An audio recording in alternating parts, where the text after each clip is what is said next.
안녕하세요. 군것질 멘토 최준호입니다. 2012년 9월 모의평가 언어영역 27번 문제 보겠습니다. 먼저 이제 27번부터 30번은 현대시 복합 문제니까 시에서를 먼저 해볼게요.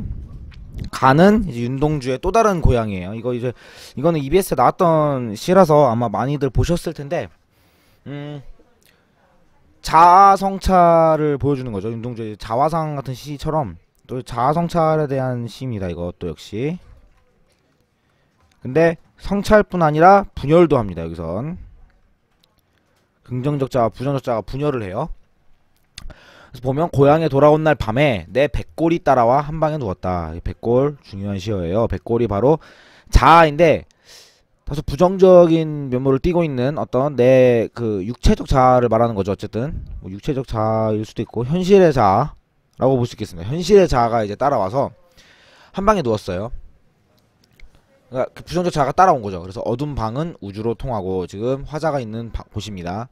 근데 어둡다는 걸 보니까 다소 이게 좀 내면의 방이라고 할 수도 있는데 어두운 내면이에요. 우주로 통하고 근데 이게 우주로 통한대요.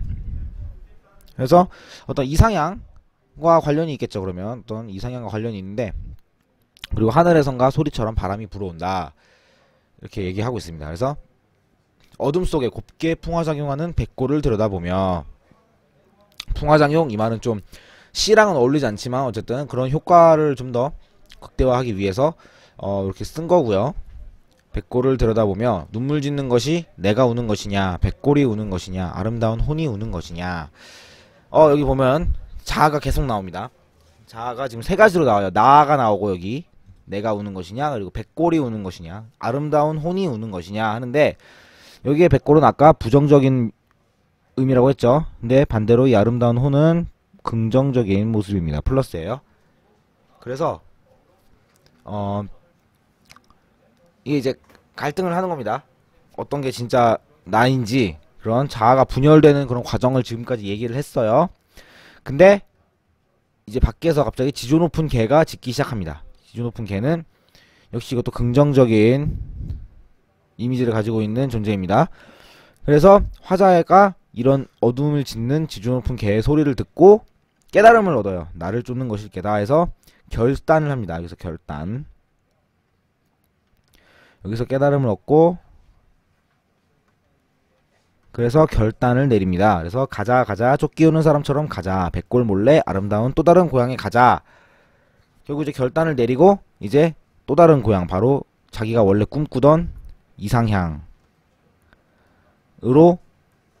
가자라는 거죠.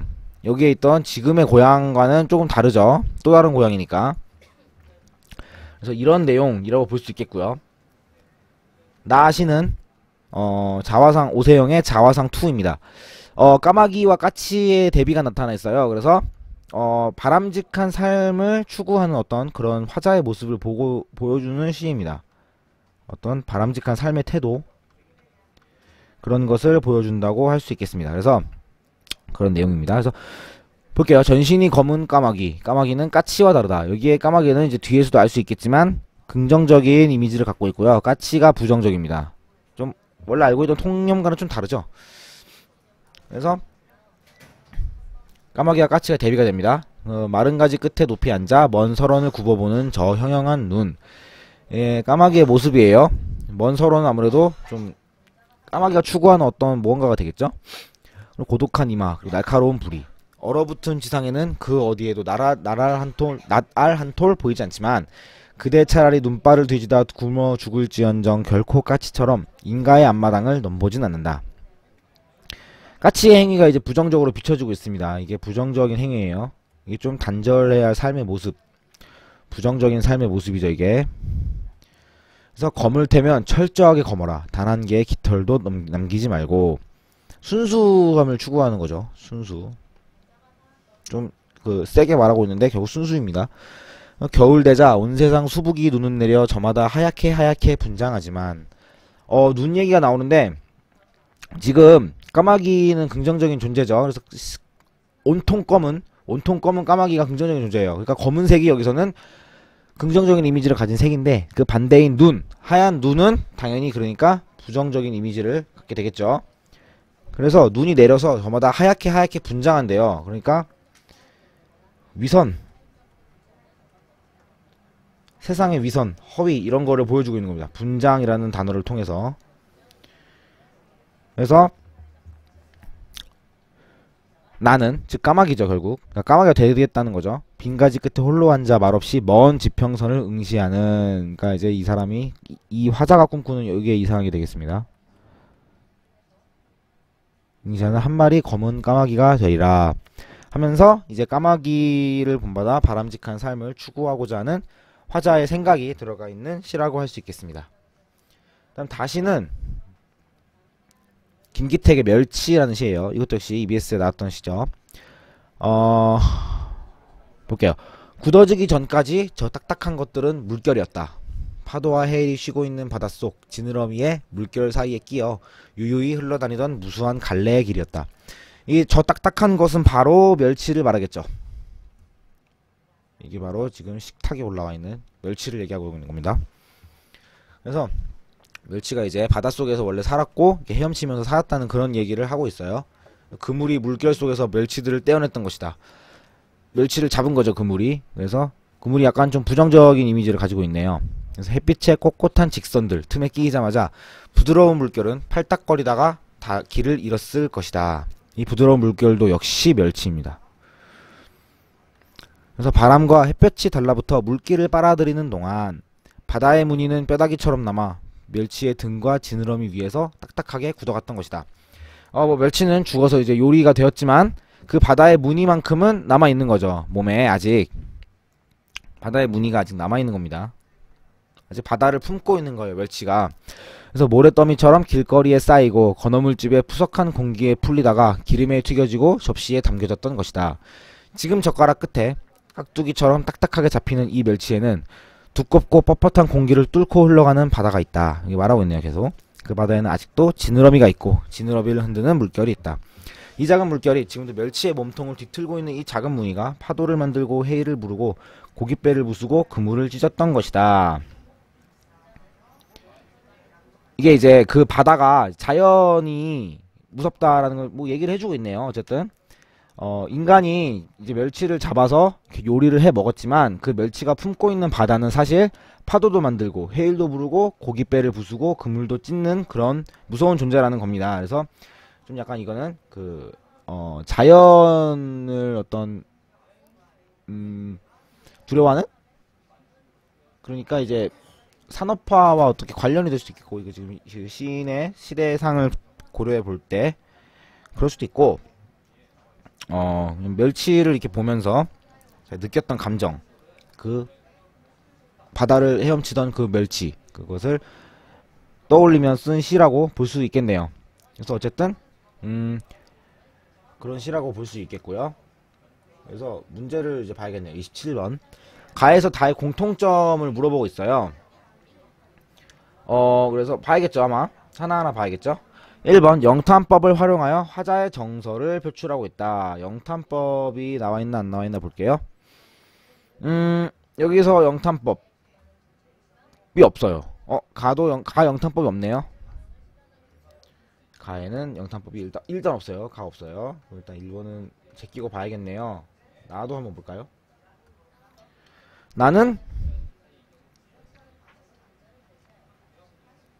나에도 딱히 보이지 않네요. 영탄법이 나에도 없어요.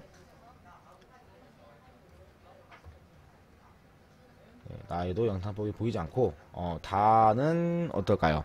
다도 역시 좀 다소 담담한 어조로 계속 진행을 하고 있죠. 영탄법이 보이지 않아요. 2번 동일한 시행의 반복을 통해서 운율감을 자아내고 있다라고 하고 있는데 가부터 볼까요?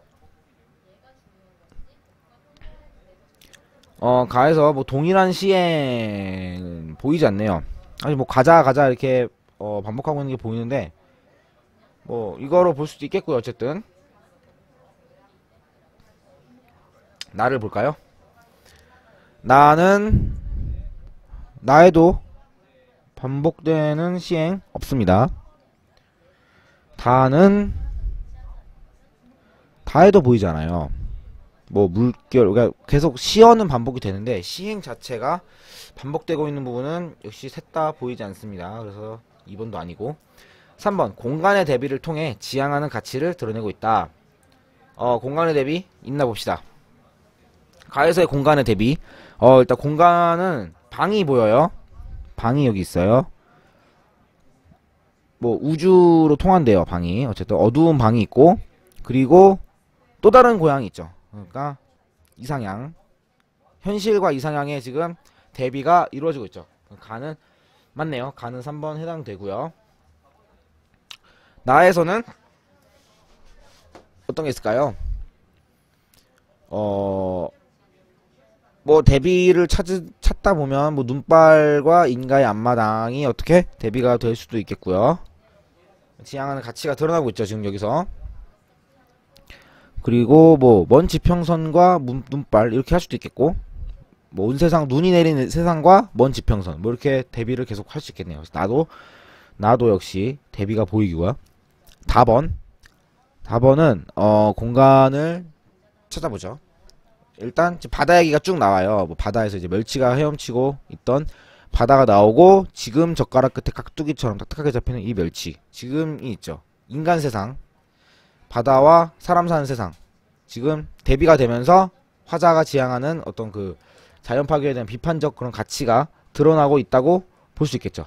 그래서 가나다 모두 해당되니까 정답은 3번이 되겠고요. 4번 과거에 대한 회상 얘기를 하고 있어요. 근데 일단 지금 다만 봐도 과거에 대한 회상은 보이지 않죠? 과거에 대한 회상은 아니에요. 그러니까 그 화자 본인이 겪었던 그게 아니고 지금 잘 상상해서 얘기하고 있는 거니까 이랬을 것이다 계속 이러고 있죠. 그러니까 과거에 대한 회상은 아니에요. 다가.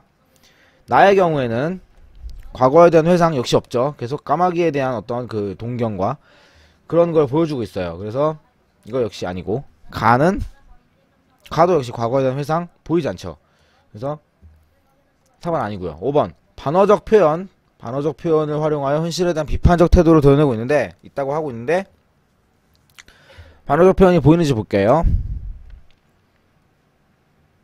여기는 반어적 표현이 가에 보이지 않아요. 없죠. 반어적인 표현, 뜻의 반대로 읽히는 그런 표현은 보이지 않고요.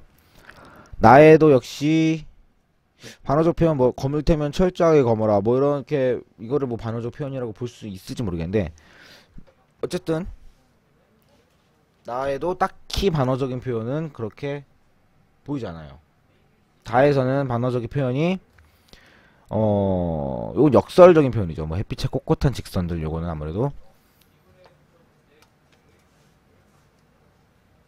그러니까 다에도 역시 딱히 보이진 않네요.